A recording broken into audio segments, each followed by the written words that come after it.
السلام عليكم، صباح الخير، تحية طيبة أخوية للجميع. إن شاء الله كامل راكم في صحة وعافية وبخير إن شاء الله. بغينا نقول لكم بداية صباح الخير، وثانيا بغينا نمر واحد الرسالة ولا واحد التوضيح، يعني هو أخوي فيما يتعلق بالرد على الاتصالات وعلى الرسائل الواردة، سواء عن طريق الصفحة ولا التعليقات ولا عن طريق الواتساب. يشهد ربي سبحانه أنه رانا نخصصوا وقت يعني كبير قدر المستطاع، ونبذلوا جهد يعني مضاعف باش نردوا على اكبر قدر ممكن. ولكن رغم هذا الجهد ورغم الوقت المخصص، للاسف ما قدرناش نردوا على الجميع.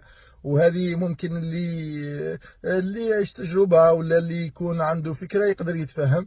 لكن للأسف يعني كاين بعض الإخوة وبعض الأخوات ممكن ماوش عارف ممكن حجم الاتصالات والرسائل اللي توصلنا. منين ذاك ولينا نتلقاو بعض الرسائل تاع الامتعاض تاع الزعف، يعني باش نقولوها مباشرة، تلومنا على عدم الرد.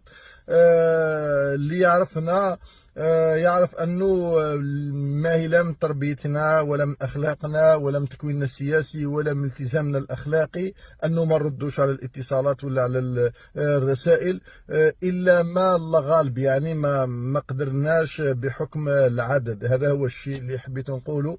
على هذا الشيء يعني ماذا بينا خاوتنا يحسنوا عوننا، خاصة في بعض الفترات اللي يكون فيها ضغط تاع عمل. من ذلك مثلا هذه احنا عندنا كوني عضو لجنه الماليه والميزانيه من 15 اكتوبر تقريبا حتى 15 نوفمبر، عمل متواصل بدون انقطاع. مرات وين بقينا حتى 2:30 تاع الليل، حتى 12 تاع الليل، يعني من الصباح في يوم عمل كامل.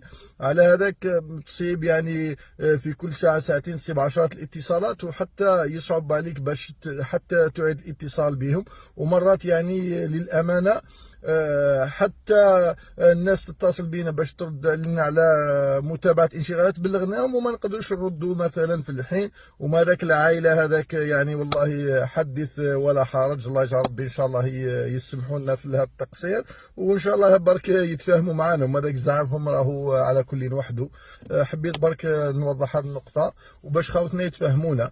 اما الردود مثلا مرات على التعليقات يقول لك على ما كش تردوا على الرسائل، حنا مرات كي نشوفوا يعني الانشغال خلاص، يعني كاين اللي رانا متبعينها، كاين اللي رانا دايرين انشغال، كاين اللي نشوفوا باش ندخل، وبالتالي ما يمكنش انه مثلا كل تعليق ولا كل رساله نردوا عليها مباشره، لانه حتى نخصوا غير دقيقه نصيبوا مثلا 200 ولا 250 دقيقه ممكن ناخذوا بشغل. ولكن كي رانا نشوفوها رانا نشوفوا اللي درنا فيها اجراء، اللي ما درناش فيها اجراء، اللي نتابعوها.